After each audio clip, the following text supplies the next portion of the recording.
हाय दोस्तों, कैसे हैं आप सभी। चलिए स्टार्ट करते हैं आज का सेशन। आज का एक जबरदस्त टॉपिक रहेगा स्टोरी टेलर सेशन में। एक छोटा सा देश है यूरोप का जो बहुत न्यूज में है पिछले 2-3 दिन से। देखिए दोस्तों, इस देश का नाम है बेलारूस। पहले आपको ना एक फुल फ्लेजेड बड़े न्यूज पे मतलब इसमें दिखाता हूं इमेज में। इसमें शायद आपको ठीक से ना दिखे, डार्क पिंक कलर में आप जो देख रहे होंगे ना, ये रहा बेलारूस। इसको मैं थोड़ा सा आपको बड़े मैप में दिखाता हूँ, जूम करके दिखाता हूँ और फिर अपन इसको डिस्कशन करते हैं। ये रहा दोस्तों बेलारूस और ये मिन्स्क इसकी राजधानी है। इसका एक पड़ोसी है रशिया, एक और पड़ोसी है यूक्रेन, एक और पड़ोसी है लैटविया, लिथुआनिया और पोलैंड। तो ये इसके पड़ोसी देश हैं दोस्तों। अचानक क्या हुआ भाई, इतना पूरे इंटरनेशनल कम्युनिटी और इंटरनेशनल मीडिया इसको इतना कवरेज कैसे दिए हुए हैं। चाहे बीबीसी को ले लीजिए, बीबीसी का अगर आप इस आर्टिकल को पढ़ें, काफी इंटरेस्टिंग आर्टिकल है। वेस्टर्न पावर्स मतलब स्पेशली यूरोपियन यूनियन के बारे में बात करो, और यूएस ने भी अपना रिएक्शन, एक हार्श क्रिटिसिज्म इस जो चीज हुई है, जो घटना हुई है, जो मैं बताऊंगा आपको, उसके खिलाफ दिया हुआ है। Voice outrage as Belarus accused of hijacking plane को हाईजैक करने के लिए दोस्तों एक और शब्द होता है, इसको बोलते हैं स्काई जैकिंग भी बोलते हैं। और यहाँ पे एक शेयर जो कर रखे इन्होंने, रायनार बेलारूस फ्लाइट डाइवर्जन। ये क्या है, किस चीज के बारे में बात हो रही है। रॉयटर ने भी बाकायदा इसको कवर किया है दोस्तों। इस आर्टिकल को भी जरूर पढ़ेगा जितने मैं आर्टिकल शेयर कर रहा हूं। और इसके अलावा दुनिया के अलग अलग इंटरनेशनल अखबारों ने कवर किया है। मिडिल ईस्ट के अल जजीरा को भी देखेंगे तो उन्होंने भी कवर किया। अल जजीरा ने भी कवर कर रखा है दोस्तों। शायद मैं रखा नहीं क्या, हाँ ये रहा। अल जजीरा ने भी दोस्तों इसको कवर कर रखा है। दोस्तों पहले एक बार नटशेल में सुनिएगा, फिर मैं आपको विस्तार से बताता हूं। दोस्तों ऐसा हुआ कि ग्रीस के एथेंस, ग्रीस की राजधानी का नाम है एथेंस, वहां से लिथुआनिया की तरफ फ्लाइट जा रही थी और उस फ्लाइट को डाइवर्ट करवाया गया। कहां डाइवर्ट करवाया गया? बेलारूस की राजधानी मिन्स्क के एयरपोर्ट में।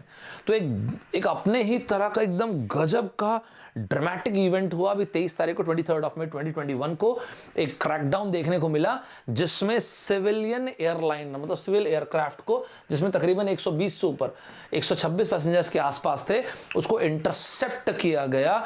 और वहां से एक बेलारूस के जर्नलिस्ट जिनका नाम है मिस्टर रोमन प्रोटेस्विच, उनकी फोटोग्राफ आपको दिखाता हूं। तो रोमन प्रोटेस्विच को आज की तारीख में वो पुलिस कस्टडी में है दोस्तों। तो ये रही वो फ्लाइट जो जा रही थी। पहले एक बार शॉर्ट में समझ लीजिए, फिर विस्तार समझाता हूं। और इस फ्लाइट को इंटरसेप्ट कैसे किए, बाकायदा एक यहां पे फाइटर जेट को भेजा गया, फाइटर जेट MiG-29 को भेजा गया, उतारा गया सारे के सारे 26 पैसेंजर्स को। और उसके बाद आज की तारीख में रोमन प्रोटेस्विच पुलिस कस्टडी में है दोस्तों। ठीक है, इस कहानी को मैं आपको डिटेल में बताता हूं, लेकिन उसके पहले 2-4 लाइन को आप समझ लीजिए। तो यहां पे फोर्सफुली इसको, जहाज को पहले मिन्स्क की तरफ उतारा गया और रोमन प्रोटेस्विच, जिनकी तस्वीर आप यहां पे देख रहे हैं, ये आज की तारीख में एग्जाइल में रह रहे हैं। राइट, तो एग्जाइल में कहाँ रहते हैं? पोलैंड में रहते हैं। और पोलैंड की नागरिकता जनवरी 2020 में मतलब लास्ट ईयर इन्होंने ली है। आज की तारीख में खैर इनकी पूरी फैमिली पोलैंड में रहती है। ये जो प्रोटेस्विच हैं 26 साल के लड़के हैं, यंग लड़के हैं। लेकिन बेलारूस के जो राष्ट्रपति हैं वो 27 साल से वहां के राष्ट्रपति हैं। 26 साल के रोमन प्रोटेस्विच हैं और जो बेलारूस के राष्ट्रपति हैं मिस्टर एलेक्जेंडर ल्यूकाशेंको, वो पिछले 27 साल से बेलारूस के राष्ट्रपति दोस्तों। तो यूरोपियन लीडर्स ने कहा कि ये क्या तरीका है कि ये ग्रीस से फ्लाइट जा रही थी और आपने इसको डाइवर्ट कर दिया। ये हाईजैकिंग है, ये स्काई जैकिंग है। अगर ये टेररिज्म नहीं है तो फिर किसको टेररिज्म बोलते हैं? और बेलारूस के ऊपर दोस्तों ऑलरेडी काफी सारे सैंक्शंस लगे हुए हैं। यूरोपियन कंट्रीज ने कहा कि, स्पेशली यूरोपियन यूनियन कंट्रीज ने कहा तैयार रहिएगा, हम और बहुत सारे सैंक्शंस लगाएंगे। तो एक ऑलरेडी आइसोलेटेड रजीम जो है और फर्दर आइसोलेशन की तरफ जाएगा। लेकिन इतनी बड़ी घटना हुई कैसे या किया कैसे, मतलब ये तो समझने लायक है यार, मतलब देखने सुनने लायक है। बहुत ही अजीब सा ही लग रहा है तो सुन के दोस्तों। मैं आपको उसको पीस बाय पीस बताता हूं कि अचानक जो है पूरे विश्व के इतने बड़े बड़े जो लीडर्स हैं इस बारे में क्या बात कर रहे हैं, क्यों बात कर रहे हैं। देखिए दोस्तों, आराम से एक चीज को देखिएगा। सबसे पहले दोस्तों बेलारूस को अपन समझते हैं, और बेलारूस को समझने के लिए ना दोस्तों हमको ये समझना पड़ेगा कि बेलारूस का अलाय जो है, बेलारूस का दोस्त जो है वो रशिया। तो बेलारूस का मैंने आपको मैप दिखाया था, कहाँ गया है ये? बेलारूस का मैंने आपको मैप दिखाया दोस्तों। तो बेलारूस के अगर मैं यहाँ पे कंपास लगाता हूँ, ईस्ट वेस्ट नॉर्थ साउथ, तो बेलारूस का दोस्त आपको दिखेगा रशिया, बेलारूस का दोस्त आपको दिखेगा यूक्रेन, प्लस साइन लगा देता हूं। इसके बाद चाहे लैटविया हो, चाहे लिथुआनिया हो, चाहे पोलैंड हो, ये लोग कौन है दोस्तों? या तो आप इसको देखेंगे तो यूरोपियन यूनियन की पार्ट हो जाएंगे, या फिर NATO, North Atlantic Treaty Organization, इसके मेंबर्स हो जाएंगे Latvia, Lithuania.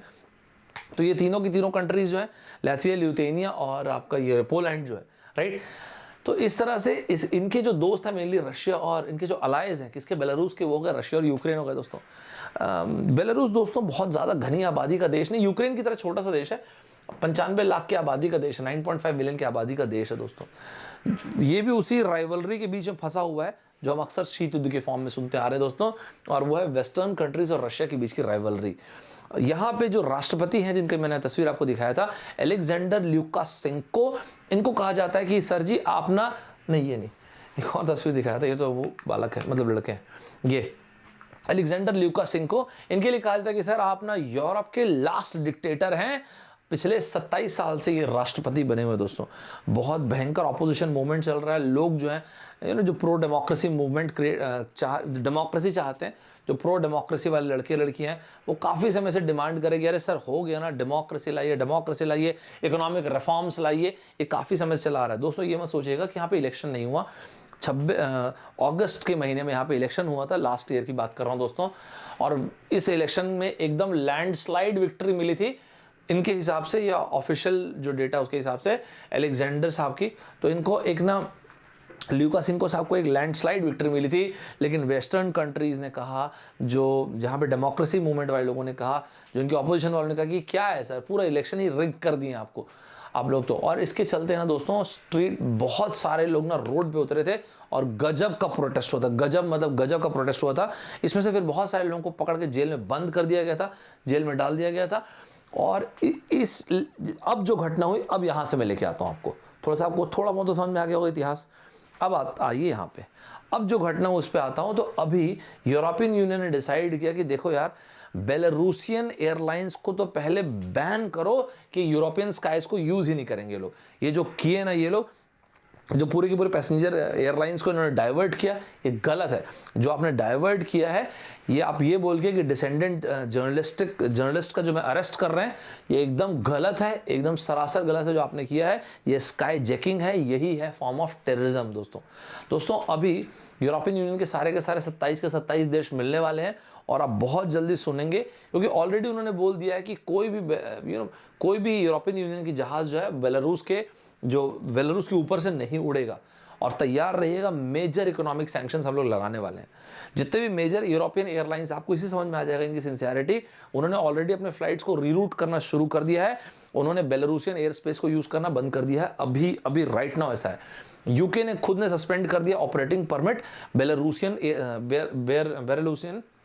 Belarusian state airlines के लिए, जिसका नाम है बिलेविया, BELAV, क्योंकि मैं फोटोग्राफ रखना भूल गया उसका, इसलिए लिख देता हूँ।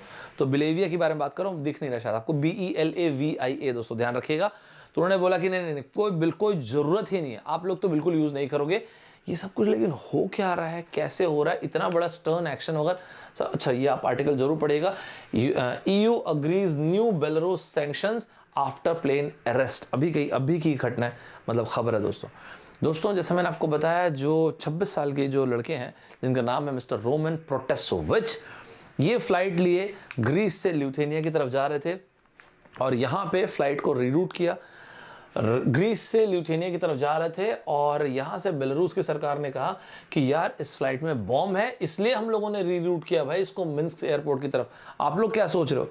वेस्टर्न मीडिया ने कहा, वेस्टर्न कंट्रीज ने कहा कि सर आप ना ये जो रायनार जो फ्लाइट RYANAIR, ये जो रायनार प्लेन है ना सर, आपने इसको हाईजैक किया है, ये गलत बात है सर। और इसके बाद बाकायदा इन्होंने वीडियो रिलीज किया, ये रायनार फ्लाइट जिसको आप लोगों ने रीरूट किया था, ये गलत बात है सर। और इसके बाद ये वीडियो, ये मैंने कटआउट लगाया हुआ है, सिर्फ ये वीडियो नहीं है, ये BBC की वेबसाइट पे मिल जाएगा, आपको काफ़ी जगह मिल जाएगा वीडियो। तो ये वीडियो है दोस्तों। और उन्होंने बोला कि ये जो आप ना, ये मिस्टर रोमन प्रोटेसविच का जो वीडियो रिलीज़ किया हो, बेसिकली इस वीडियो में ये है कि मिस्टर रोमन प्रोटेसविच ने एक वीडियो रिलीज़ किया, और उसमें उन्होंने कहा कि मैं एकदम बढ़िया हूँ, स्वस्थ हूँ, अच्छे हेल्थ में हूँ, और मैं सारे के सारे क्राइम्स को कन्फेस करता हूँ, सारे के सारे चार्जेस को मैं कन्फेस करता हूँ जो मैंने बेलारूसियन स्टेट गवर्नमेंट, मतलब इनकम्बेंट गवर्नमेंट के खिलाफ कुछ बोला होगा। लेकिन जितने भी एक्टिविस्ट हैं, जितने भी प्रो डेमोक्रेसी के जो मूवमेंट करने वाले लोग हैं, जितने भी ऑपोजिशन के लोग हैं, सभी ये कहना ये है कि यार क्लियरली समझ में आ रहा है कि आपने वीडियो को फोर्सफुली इस इंसान से बनवाया है, समझ में आ रहा है क्लियरली। जो बाइडेन साहब ने कहा कि एकदम आउटरेजियस है जो आपने किया, it's an absolutely shameful assault, on both political dissent. दोनों के दोनों लड़कों को जिनको आपने अरेस्ट किया, बताता हूँ दूसरा कौन है, दोनों लड़कों को जो आपने अरेस्ट किया है ये एकदम शेमफुल है, ध्यान रखिएगा। ये फ्रीडम ऑफ प्रेस इसको नहीं बोलते हैं। एक तरफ अगर आप फ्रीडम ऑफ प्रेस के बारे में बात कर रहे हैं तो दूसरी तरफ इस तरह से अरेस्ट नहीं कर सकते। इस आर्टिकल को पढ़िएगा, बहुत बढ़िया आर्टिकल है। रोमन प्रोटेस्विच के जो पिताजी हैं, जिनका नाम है डिमित्री प्रोटेस्विच, उन साहब ने कहा कि भाई साहब मुझे तो बहुत ज़्यादा डर लग रहा है कि मेरे लड़के के साथ जो दुनिया भर के टॉर्चर्स हो रहे होंगे, I am really very very scared. मैं सोच के भी भयभीत हो जाता हूँ। आज के 21st सेंचुरी में ऐसा कैसे हो सकता है कि कोई पूरे फ्लाइट को डाइवर्ट कर दे, कि इंसान को अरेस्ट कर दे। इंटरनेशनल कम्युनिटी को, स्पेशली यूरोपियन यूनियन को पूरा एक्सट्रीम प्रेशर की स्ट्रैटेजी लगाना चाहिए और बताना चाहिए कि बेलारूस ने गलत क्या किया है। तो इस तरह की चीज़ें हमें उन्होंने कहा मिस्टर दिमित्री प्रोटेस्विच ने, जो उनके पिताजी हैं। लेकिन क्यों, मतलब सब तो मैं समझ गया, लेकिन ये जो लड़का है 26 साल का रोमन प्रोटेस्विच, ये why this guy is in trouble, ऐसा हुआ क्या? देखो दोस्तों, अभी आपने लेटली देखोगे तो पिछले 2 दिन में, मतलब 48 से 72 घंटे में, तो रोमन प्रोटेस्विच बहुत न्यूज़ में अभी, राइट। तो ये बेलारूस का जर्नलिस्ट है लड़का, जो राइट नाउ अभी मिन्स्क के पुलिस कस्टडी में, पुलिस डिटेंशन में है।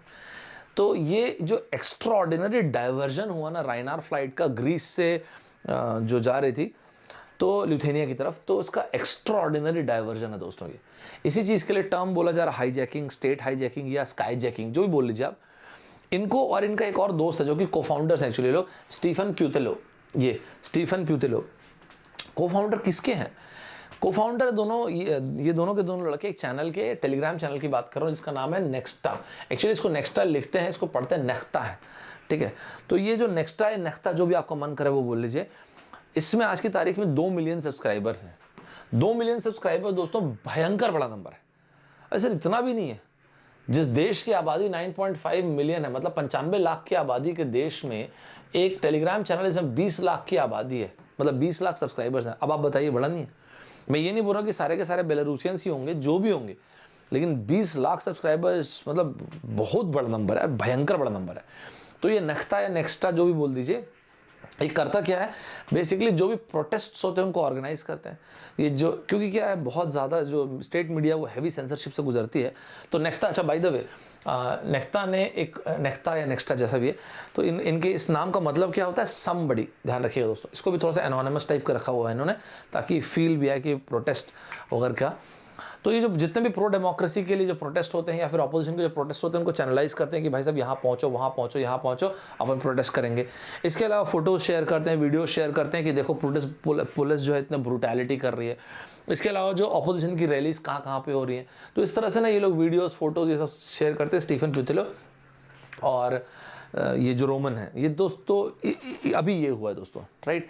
हालांकि स्टीफन प्यूतेलो और इनके ऊपर ये कहा जाता है कि यार आप लोग ना जानबूझ के ऐसा उल्टी सुल्टी पुल्टी चीज़ें करते हो और आपकी ना फंडिंग जो होती है बाहर से होती है। तो इन्होंने बोला कि नहीं सर, हमारी कोई बाहर से फंडिंग वंडिंग नहीं होती है, कोई अब्रॉड से फंडिंग नहीं होती, जो हमारा ऐड है ना सर, वही हमारा रेवेन्यू का मेन जरिया है। प्यूतेलो जो है, मैं थोड़ा सा एक बार बैकग्राउंड देता हूँ आपको। 2015 में ये यूट्यूब में इन्होंने चैनल खोला था, जो मेनली एक यूट्यूब म्यूजिक चैनल था दोस्तों। बाद में ग्रेजुअली इन्होंने पॉलिटिकल कंटेंट की तरफ फोकस करना शुरू किया था, फिर उसकी तरफ बाद ये शिफ्ट हुए थे पॉलिटिकल कंटेंट की तरफ। एक बात आपको मैं बताता हूँ दोस्तों, कुछ जो क्रिटिक्स हैं वो इनसे नाराज भी होते हैं, इन दोनों लड़कों से, और इस चीज़ के लिए कि कई बार आप नेक्स्टा जैसा बोलना आप बोल लीजिएगा, उसमें कुछ इन्फॉर्मेशन ऐसी भी शेयर करते हो यार जो आप लोग ना थॉरो रिसर्च नहीं करते हो, वेरीफाई नहीं करते हो। मैं समझ रहा हूँ किस चीज़ की तरफ इशारा कर रहे हो, आपको मैं बताता हूँ। एक्चुअली क्या हुआ था, कुछ वक्त पहले इन्होंने रशियन स्पेशल फोर्स का जिक्र किया था कि वो लोग आ रहे हैं, ऐसा ऐसा करके शेयर किया था उसमें, और बाद में उन्होंने बोला था कि that was shared by mistake. देखिए दोस्तों, बेलारूस में अगर आप ये मास अनरेस्ट या पब्लिक अनरेस्ट क्रिएट करते हैं, भगदड़ क्रिएट करते हैं, तो आपको 15 साल की जेल का भी प्रावधान है, ध्यान रखिएगा। तो ये अपने आप में बहुत बड़ी चीज़ होती है दोस्तों।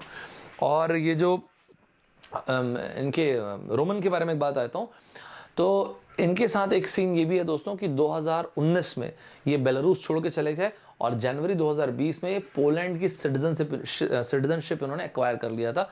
और आज की तारीख में इनके पिताजी, पेरेंट्स, सभी लोग रोमन प्रोटेस्विच के पिताजी, मतलब ये रोमन प्रोटेस्विच और इनके पिताजी दिमित्री प्रोटेस्विच और इनका पूरा परिवार, जो सब परिवार ये लोग वहीं पे रहते हैं दोस्तों, ठीक है।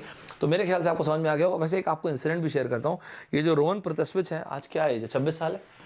आज इनकी एज 26 साल है। 2021 चल रहा है ना अभी, तो आज से कुछ वक्त पहले की बात कर रहा हूँ दोस्तों, आज से कुछ वक्त पहले मतलब 2011 की बात कर रहा हूँ। तो 2011 में रोमन प्रोतासेविच कितने साल के होंगे? 2011 में 16 साल के, 16 साल मतलब टीनेजर थे।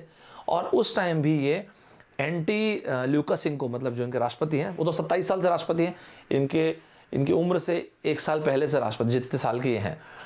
तो तभी भी अपने स्कूल में भी प्रोटेस्ट कर रहे थे और इसलिए इनको स्कूल से निकाल दिया गया था। बाद में ये यूनिवर्सिटी में भी ये जर्नलिज्म का जो डिपार्टमेंट होता है उसको ज्वाइन किया था, और फिर बाद में वहाँ से भी निकाल दिया गया था। मतलब मैं ये कह रहा हूँ कि काफ़ी समय से ये चाह रहे हैं कि अलेक्जेंडर ल्यूकाशेंको जो है राष्ट्रपति पद को छोड़ें, देश में डेमोक्रेसी है। देखिए दोस्तों, ये जिसको आप स्टेट हाईजैकिंग बोल दीजिए, हाईजैकिंग बोल दीजिए, स्काई जैकिंग बोल दीजिए, अनफोल्ड कैसे हुआ क्या यहाँ पे? दोस्तों यहाँ पे जैसे मैंने आपको बताया, ये है वो राइनार जो फ्लाइट है, डोमेस्टिक एयरलाइंस जो डोमेस्टिक फ्लाइट है, FR 4978 इसकी बात कर रहा हूँ दोस्तों। FR आपको विजिबल है? FR नहीं भी, चल अब सुन लीजिए, FR 4978 इसकी बात कर रहा हूँ दोस्तों। तो ये है दोस्तों, ये वो राइनार फ्लाइट जो अभी बेलारूस में, जिसको बाकायदा मिग को भेजा गया, फाइटर जेट को भेजा गया, उसको उतारा गया। और जब इसको उतारा गया तो जैसे मैंने आपको बताया ना, ग्रीक के एथेंस से जा रही थी ये लिथुआनिया की तरफ, तो इसको डाइवर्ट किया गया, उतारा गया, बोला गया कि बाकायदा बॉम्ब थ्रेट था। और फिर GMT टाइम देखेंगे तो 10:16, और इनका लोकल टाइम देखेंगे तो 13:16, इनका लोकल टाइम देखेंगे तो 13:16 में इस फ्लाइट को उतारा गया था। और इसमें तकरीबन 126 पैसेंजर्स थे दोस्तों, 126 पैसेंजर्स को उतारा गया। बाकायदा रोमन प्रोतासेविच को देखा गया और उनको बोला गया कि चलो जी आ जाओ पुलिस कस्टडी में। कुछ जो लोग उनके साथ थे उनका कहना ये था कि रोमन प्रोतासेविच ने, जो एक्टिविस्ट कंसिडर करते हैं उनका कहना ये था कि यार मैं बहुत ज़्यादा सुपर स्केर्ड, मैं बहुत ज़्यादा स्केर्ड हूँ। इनकी एक महिला मित्र भी हैं रोमन प्रोतासेविच की, उनका नाम है कहाँ गया, ओ सॉरी ये रहे, सोफिया सपीगा जो है एक रशियन गर्ल है, ठीक है। तो ये एक रशियन सिटीजन है जो कि लॉ की पढ़ाई कर रही है, कानून की पढ़ाई कर रही है यूरोपियन ह्यूमैनिटेरियन यूनिवर्सिटी ल्यूथेनिया में दोस्तों, ठीक है दोस्तों। आज की तारीख में ये भी कस्टडी में है। इनकी माँ ने बताया कि ये आखिरी मैसेज जो इनका व्हाट्सएप मैसेज आया था वो मम्मी करके इन्होंने बस भेजा था। आज अभी इनके ऊपर जो चार्जेस हैं वो क्लियर नहीं है दोस्तों, मैं आपको बताता हूँ। इनके ऊपर तो जो चार्जेस थे वो तो है, और इन्होंने वीडियो में फोर्सफुली है, जैसा भी बना होगा मुझे वो नहीं पता, मैं आपको बता रहा हूँ कि इन्होंने कहा जो भी मेरे ऊपर एक्सक्यूज में इल्ज़ाम लगाए जा रहे हैं मैं उसको एक्सेप्ट करता हूँ, ठीक है दोस्तों। तो ये सीन है, अभी ध्यान रखिएगा। और इसके बाद रोमन प्रोतासेविच ने ये भी कहा था, जो फेलो पैसेंजर्स थे उनका कहना था कि मुझे डर है कि मुझे मेरी जान का खतरा है, इस तरह से। मैंने 2 बार ना दोस्तों बॉम्ब वाली बात बोला, तो बेलारूस की सरकार ने ये बोला कि हमको पाथ डाइवर्ट करना पड़ा इस फ्लाइट का, ये हम अपनी इच्छा से नहीं कर रहे हैं।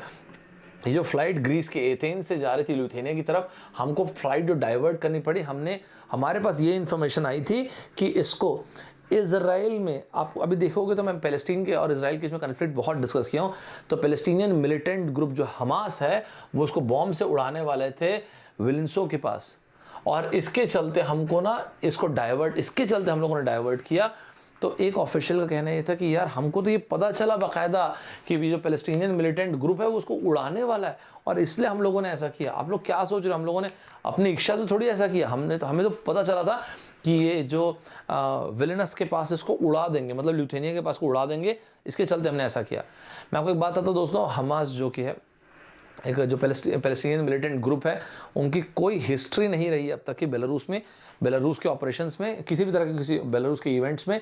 और उन्होंने बोला कि भाई साहब हमारा कोई हाथ नहीं था इसमें, हमारी जो टेरिटरी है वो इजराइल और ये पैलेस्टीनियन टेरिटरी तक के लिमिटेड है। तो इस तरह की चीज़ों के बारे में हमको कोई पता ही नहीं, आप क्या क्या बोल रहे हो हमको, राइट। एंजेला मर्केल जो कि जर्मनी की चांसलर है, उन्होंने कहा कि ये जो आप लोगों ने किया है, जो आप बेलारूस के क्लेम्स हैं, एकदम एब्सोल्युटली बकवास है। उन्होंने जो वर्ड चूज़ किया हुआ है कंप्लीटली इम्प्लॉजिबल है। इस तरह के कुछ भी कमेंट्स मत कीजिए सर। और पूरी दुनिया में अभी तो काफ़ी कंडेम हो रहा है वो एक्शन जो बेलारूस ने लिया है, और सभी लोग डिमांड कर रहे हैं कि अगर ऐसा है तो फिर आप इन्वेस्टिगेशन कीजिए, अगर आपको ऐसा लगता है तो। दोस्तों काफ़ी सारे, जैसे कि देखिए, काफ़ी सारे सैंक्शंस ऑलरेडी यूरोपियन कंट्रीज़ ने लगा रखे हैं, वेस्टर्न कंट्रीज़ ने लगा रखे हैं बेलारूस के ऊपर, और ये आने वाले टाइम पे आपको सैंक्शंस और ज़्यादा दिखेंगे। इनके जो राष्ट्रपति हैं, जो 27 साल से राष्ट्रपति हैं, प्रेसिडेंट अलेक्जेंडर ल्यूकाशेंको साहब, इनके ऊपर भी बहुत सारे सैंक्शंस है कि ट्रैवल बैन है, इनके एसेट्स जो है वो फ्रीज हैं, इस तरह से सैंक्शंस काफ़ी सारे लगे हुए हैं दोस्तों। और इनके ऊपर ये भी कहा जाता है, स्टेट मीडिया का कहना रहता है या फिर वेस्टर्न मीडिया कहना है कि सर आपके अगेंस्ट में कोई कुछ भी बोलता है तो 1994 से लेके आज तक अपन देख रहे हैं, मतलब पिछले 27 साल से अपन देख रहे हैं, जब से आप राष्ट्रपति थे 1994 से अभी तक तो है, मतलब 27 साल से आप सर उस जो प्रोटेस्ट को एकदम कुचल देते हैं, लोगों को जेल में बंद करते हैं। सर इनफैक्ट जो अगस्त महीने में लोग प्रोटेस्ट किए थे, 32,000 लोगों को आपने पकड़ पकड़ के जेल में बंद करवा दिया। सिर्फ ये मतलब वो लोग यही तो बोल रहे थे ना सर, आपके हिसाब से आपका इलेक्शन रिग्ड नहीं था। उन सभी लोगों के हिसाब से जो अपोजिशन वाले थे, प्रो डेमोक्रेसी के मूवमेंट वाले थे, दुनिया के हिसाब से आपका इलेक्शन रिग्ड था, तो आपने इनको जेल में बंद करवा दिया। दोस्तों एक छोटी सी बात मैं आपको मेरे ख्याल से और बोलता हूँ, जैसे यहाँ पे हम लोगों ने देखा कि ये जो मिलिट्री कॉम्बैट एयरक्राफ्ट था वहाँ पे पहुँचा, मिग पहुँचा और उन्होंने डोमेस्टिक एयर फ्लाइट को नीचे उतरवाया। तो ये कर सकते हैं कि नहीं? देखो दोस्तों, इसको मिलिट्री एस्कॉर्टिंग बोलते हैं। तो ये मिलिट्री एस्कॉर्टिंग या इंटरसेप्शन बिल्कुल पॉसिबल है, लेकिन इसका अगर प्राइमरी कंसर्न है जो उसमें लोग बैठे हुए हैं, अगर उनकी जान को खतरा है, तो दुनिया के काफ़ी सारे एविएशन एक्सपर्ट्स का कहना है कि मिलिट्री एस्कॉर्टिंग पॉसिबल है। तो अगर ना जो भी पैसेंजर फ्लाइट जा रही है उसमें अगर लोगों की जान को खतरा है, फ्लाइट गिरने वाली है, क्रैश होने वाली है, या नीचे के जो लोग शहर में जो लोग उनकी जान को खतरा है, या फिर एटीसी एयर ट्रैफिक कंट्रोल जो है उनका कनेक्शन जो है टेम्परेरी लॉस हो गया है उस एयरक्राफ्ट से, तो ये चीज़ पॉसिबल है। इसमें कोई ऐसा नहीं कि पॉसिबल नहीं है, लेकिन ये जो घटना हुई है ये अपने आप में बहुत बड़ी घटना है, राइट दोस्तों। दुनिया के अलग अलग देशों का कहना ये भी है कि इसके देखिए दोस्तों, बेलारूस अगर आप तो इंटरनेशनल अखबार पढ़ने का अगर आप मतलब आपको मन है या फिर अगर आप पढ़ने के शौकीन है, तो आपने देखा होगा बेलारूस में राष्ट्रपति जो इनकम्बेंट राष्ट्रपति हैं इनके अलेक्जेंडर ल्यूकाशेंको साहब, तो इनके अगेंस्ट प्रोटेस्ट काफ़ी टाइम से चल रहा है, काफ़ी टाइम से। अगस्त में चुनाव के वक्त उसके पहले काफ़ी टाइम चल रहा है, लोग डेमोक्रेसी की मांग कर रहे हैं। लेकिन आप देखेंगे तो इंटरनेशनल लेवल पे उसको इतना कवरेज मिला नहीं है, लेकिन अभी एकदम से आपने देखा हो तो भयंकर तरीके से कवरेज मिला है। भयंकर तरीके से लोगों ने बोला हाई जैकिंग है, स्टेट हाई जैकिंग है, स्काई जैकिंग है, एकदम भयंकर आउटरीच देखने को मिल रहा है। बड़े बड़े एनालिस्ट का कहना ये है कि ये जो घटना हुई है ना, इससे सबसे अधिक फ़ायदा जो होगा मॉस्को को होगा। देखिए दोस्तों, मैं आपको स्टार्टिंग में भी कहा था कि बेलारूस जो है वो रशिया का अलाय है दोस्तों, राइट। इससे क्या होता है दोस्तों, अब इस घटना के बाद बेसिकली ये चलो मेरी बात छोड़ो, बड़े बड़े एनालिस्ट का जो कहना है वो ये है, इस घटना के बाद से ना बेलारूस ने और बड़ा पंगा ले लिया है। और ये जो बड़े पंगे से का मतलब ये है वो ये है ऑलरेडी जो बाइडेन साहब ने बोला कि एकदम कंडेम किया, बोले क्या है यार ये पागलपन है, ये तो एकदम यूरोपियन कंट्रीज़ ने बोला, स्पेशली पूरे के पूरे ईयू कंट्रीज़ ने बोला और सैंक्शंस बढ़ाएंगे, रुको तुम्हारे ऊपर और बहुत सारे सैंक्शंस लगाएंगे। तो इससे बेसिकली क्या होगा दोस्तों, जो बेलारूस है ना वो पूरी तरह से रशिया पर डिपेंडेंट हो जाएगा। आज भी बेलारूस काफ़ी कुछ रशिया पर डिपेंडेंट है और ज़्यादा डिपेंडेंट हो जाएगा, मतलब ना और काफ़ी फ्रेजाइल हो जाएगा, राइट। देखिए दोस्तों, इससे जैसे कि यूक्रेन है ना, बस वैसे समझ लीजिए। तो और आपको मैं ये जो अलाय वाली बात बोल रहा हूँ वो ऐसा हवा में नहीं बोल रहा हूँ। आज के टाइम पे बेलारूस में अगर आप देखेंगे तो बहुत तगड़ा इकोनॉमिक इन्फ्लुएंस बोल दीजिए, पॉलिटिकल इन्फ्लुएंस बोल दीजिए, रशिया का काफ़ी है। और ये मैं इसलिए बोल रहा हूँ कि इनके ट्रेड को सपोर्ट करने के लिए थोड़े वक्त पहले ही रशिया ने 1.5 बिलियन ताकि इनके ट्रेड को एक पुश मिल सके, इनको लोन दिया था। इनफैक्ट देखिएगा, मैंने शायद रखा भी होगा, तो इस तरह के लोन्स भी दिए हुए थे। तो आने वाले टाइम पे ना आप ये देखेंगे कि बेलारूस का इंक्लिनेशन रशिया की तरफ और ज़्यादा हो जाएगा। हालांकि चाइना ने अभी तक के कुछ कहा नहीं है, मैं चाइना इसलिए बोला क्योंकि चाइना भी कम्युनिस्ट कंट्री है, तो अभी तक तो चाइना ने इसमें कुछ, अभी जब तक मैं आपके साथ रिकॉर्ड कर रहा हूँ तब तक तो कुछ नहीं बोला है। एक बात और मैं आपको बताता हूँ, एक स्कूल ऑफ थॉट ये भी बोलता है दोस्तों, जब इतनी बड़ी घटना करने जा रहा था, जब बेलारूस जो है, जब अलेक्जेंडर ल्यूकाशेंको साहब इतनी बड़ी चीज़ करने जा रहे थे, या शायद परमिट खुद ही किए हैं, मोस्ट लाइकली तो यही लगता है, तो ये पॉसिबल नहीं है कि बिना रशिया की हरी झंडी दिखाया आपने प्रमोट कर दिया होगा, कि परमिट कर दिया होगा। तो देखते हैं ऐसा होता है, मतलब ऐसा सिद्ध होता है कि नहीं, जो भी है। लेकिन पूरे इंटरनेशनल मीडिया को या एनालिस्ट्स को तो ऐसा ही लगता है कि नहीं सर, आपको ना फुल सपोर्ट रहा होगा रशिया का, तभी आप इतना बड़ा स्टेप लिए हो। अपने देश में प्रोटेस्ट को कुचल देना, अगेंस्ट कर देना, मतलब जो अगेंस्ट में आपके बोल रहे हैं उनको जेल में बंद कर देना है बड़ी बात नहीं, इतनी बड़ी बात नहीं है, लेकिन अभी जो किया वो कुछ ज़्यादा ही बड़ी बात है दोस्तों। एक बार लास्ट में यूनाइटेड स्टेट्स का रिस्पॉन्स भी आपको बता देता हूँ। देखिए लास्ट अगस्त ना दोस्तों, जब बेलारूस में इलेक्शन हुआ था, तब तो खैर जो बाइडेन साहब आए नहीं थे, राष्ट्रपति पद पे तो अभी आए ना, लेकिन शुरू से ना उनका स्टैंड एकदम क्लियर रहा है बेलारूस को लेके, एकदम crystal clear, cut to cut रहा है। जैसे कि यूरोप अक्सर रहा है यूएस का ना, हम डेमोक्रेसी को सपोर्ट करते हैं, सीधा सीधा फंडा है यूएस का कि अपन डेमोक्रेसी को सपोर्ट करते हैं। वाई अ रिग्ड इलेक्शन, मतलब वो अगस्त का जो इलेक्शन है बेलारूस, उसके बारे में बात करें, why a rigged election in forgotten corner of the Europe is capturing the world's attention. यहाँ पे आप देखेंगे एक्सपर्ट्स से Belarus is currently facing a political cliff hanger and a key ally, Russia के बारे में बात कर रहे हैं, along with the western world is watching it closely, right. तो इन्होंने पूरी दुनिया ने, वेस्टर्न कंट्रीज ने, स्पेशली यूरोपियन यूनियन ने, और इनको तो बोला जाता है ना यूरोप के लास्ट डिक्टेटर, तो स्पेशली यूरोपियन कंट्रीज ने क्लियरली अपना गुस्सा दिखाया है और सैंक्शंस के लिए तैयार रहना ये क्लियरली बोल दिया है।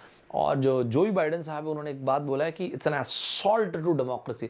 दोस्तों ये मेरे शब्द नहीं, उन्हीं के शब्द हैं। उन्होंने कहा कि ये ना मैं और मेरा एडमिनिस्ट्रेशन, उनका कहना है जोई बाइडेन साहब का, हम इसको सरासर खारिज करते हैं, ये एकदम ही गलत चीज़ की है सर आपने। ये ना हम लोग डेमोक्रेटिक प्रिंसिपल को सपोर्ट करने वाले लोग हैं, ह्यूमन राइट्स को सपोर्ट करने वाले लोग हैं, और आपने जो किया है ये एकदम एब्सोल्युटली अनडेमोक्रेटिक है, ये ह्यूमन राइट्स का एकदम वायलेशन है। अरे सर जब आप ये एक बात बोल रहे हो तो लोगों को आज़ादी तो दो अपनी बात रखने का, तो तैयार रहिएगा, आपके ऊपर भी दन दनादन हमारा एडमिनिस्ट्रेशन एक से एक सैंक्शन लगाएगा। तो मेरे ख्याल से आपको यहाँ तक कि सब कुछ क्लियर हो गया होगा। एक चीज़ आपको ज़रूर बोल देता हूँ दोस्तों, आने वाले टाइम पे आप देखेंगे शायद कि यूनाइटेड स्टेट्स और रशिया की मीटिंग हो रही होगी और ना बेलारूस पे डिस्कशन होगा। मेरे ख्याल से आपको बहुत जल्द ये देखने को मिलेगा। हो सकता है आपको बहुत जल्द चाइना का रिमार्क सुनने को मिले बेलारूस को लेके। दोस्तों भारत का रिमार्क जब तक मैं रिकॉर्ड करूं तब तक तो कुछ आया नहीं था, लेकिन यूजुअली हम इस तरह की चीज़ों पे रिमार्क देना अवॉइड करते दोस्तों। और आपको मेरे हिसाब से बेलारूस एकदम पूरी तरह से निर्भर होते दिखेगा रशिया पे, राइट। तो ये शायद फ्यूचर डेवलपमेंट हो सकते हैं, ध्यान रखिएगा इस चीज़ का। जो भी और डेवलपमेंट होगा तो मैं आपको ज़रूर के ज़रूर बताऊँगा, राइट दोस्तों। मैं उम्मीद करता हूँ कि ये सारी की सारी चीज़ आपको मस्ट टाइप से क्लियर हो गई। आपको 2-3 चीज़ें और बताया था दोस्तों। ये सारा का सारा टॉपिक मेरे ख्याल से आपको एकदम मस्त तरीके से क्रिस्टल क्लियर हो गया होगा। ये बहुत ही मस्त टॉपिक है। कुछ टॉपिक्स, कुछ इवेंट्स ऐसे होते हैं दोस्तों जो मतलब ना बनाने वाले या चेंज करने वाले होते हैं देश को। मेरे हिसाब से ये उसी तरह का एक इवेंट है दोस्तों। आपको मैं 3 प्रॉमिस भी कर देता हूँ, और वो 3 प्रॉमिस ये है कि YouTube पे मेरे वीडियोस अभी भी आ रहे हैं और वो आते रहेंगे।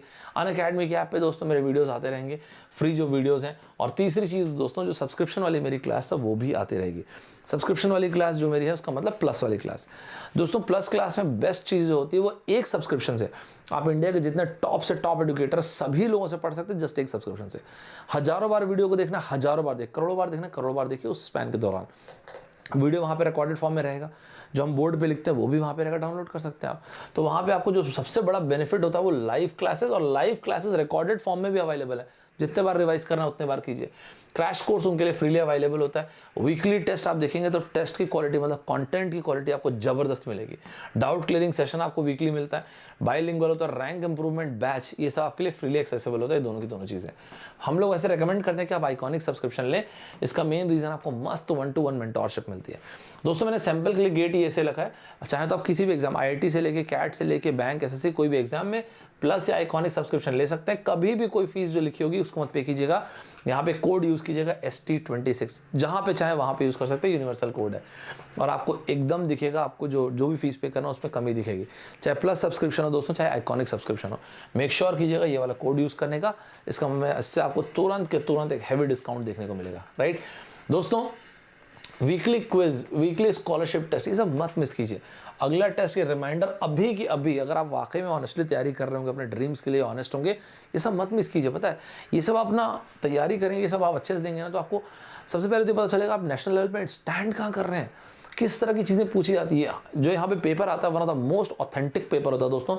टॉप कंटेंट आपको देखने को मिलता है दोस्तों। ऐसे नहीं दे पाएंगे, कोड यूज़ कीजिएगा ST26, तब आपको देते बनेगा दोस्तों। स्कॉलरशिप में ये जो कॉम्बैट सेशन है, स्कॉलरशिप टेस्ट है, ज़रूर अटेंड कीजिएगा, कुछ भी मिस मत कीजिएगा दोस्तों। जितने भी आपको टीचर्स दिखते होंगे अनअकैडमी के ऐप पे, खैर मुझे तो पता ही है कि बेस्ट टीम, मतलब best of the best teachers India के, बट फिर भी मैं आपको ये बोल रहा हूँ, आपको अपने ड्रीम्स के लिए जहाँ से तैयारी करना वहाँ से तैयारी कीजिए। जहाँ भी तैयारी कर रहे हैं पहले तो उनके बारे में पता कर लीजिए, उन टीचर्स के बारे में पता कर लीजिए, फुल डिटेल में एक बार रिव्यू ज़रूर लीजिएगा, और तब उसके बाद मन करता तब फिर आप ज्वाइन कीजिएगा। और जब ज्वाइन करें तो किसी भी चीज़ के लिए ज्वाइन कीजिएगा, CS, IT, electronics, electrical, ST26 ये कोड ज़रूर लगा लीजिएगा। मस्त तरीके से मैक्सिमम डिस्काउंट अवेल कर सकते हैं आप, right. The best part is जो भी वीडियोस आपके पास है, लाइव क्लासेस को आप रिकॉर्ड करके रिकॉर्डेड फॉर्म में भी देख सकते हैं, वहीं पे रहेगा, लाइब्रेरी जैसे हो जाती है। It's very good, right. तो इस तरह से आप कोड यूज़ कर सकते हैं ST26 दोस्तों। मेरे बहुत सारे फ्री सेशंस भी अवेलेबल होते हैं अनअकैडमी के ऐप पे, तो आप ना सब्सक्राइब कर रहे हैं या नहीं कर रहे हैं, लेकिन अनअकैडमी का ऐप इंस्टॉल जरूर करके रखिए और ये फॉलो कर लीजिएगा ताकि आपको पता चल जाए मेरी क्लास जो भी आती है। दोस्तों टेलीग्राम जो है channel FT express and Saurabh sir official, ये भी आप ज़रूर सब्सक्राइब कर लीजिएगा। अगर आपको लगता है जो भी चीज़ हम डिस्कस करते हैं इस चैनल पे उससे आपका वैल्यू एडिशन होता है, फ़ायदा होता है, तो ज़रूर से सब्सक्राइब कीजिएगा, लाइक शेयर ज़रूर कर दीजिएगा। राइट दोस्तों, एक बार मैं आपको बताया तो अनअकैडमी का ऐप आपको यूज़ कैसे करना चाहिए। देखिए दोस्तों, सबसे पहले आप अनअकैडमी के ऐप पे जाइए। अनअकैडमी के ऐप पे आप जाएंगे ना, यहाँ पे देखूंगा गेट EAC में सौरभ ठाकुर। तो सबसे पहले अगर आपको कहीं पर भी वैसा मज़ा आता है मेरे साथ पढ़ने में, तो यहाँ पे आपको डेडिकेशन लिखना है, भी चिट्ठी लिखना है ना, तभी तो मज़ा आएगा। ये दोनों बैचेस मेरे कंप्लीट हुए अभी। राइट, मतलब ये जो बैच है एप्टीट्यूड का, अगला बैच मेरा जून में आएगा, नेक्स्ट मंथ में आएगा। तैयार रहिएगा। सब्सक्रिप्शन अगर लेने का सोचा हो तो टाइम वेस्ट मत कीजिएगा। हम सभी के पास एक लिमिटेड टाइम होता है, तो उसका ऑप्टिमम यूटिलाइजेशन करना है।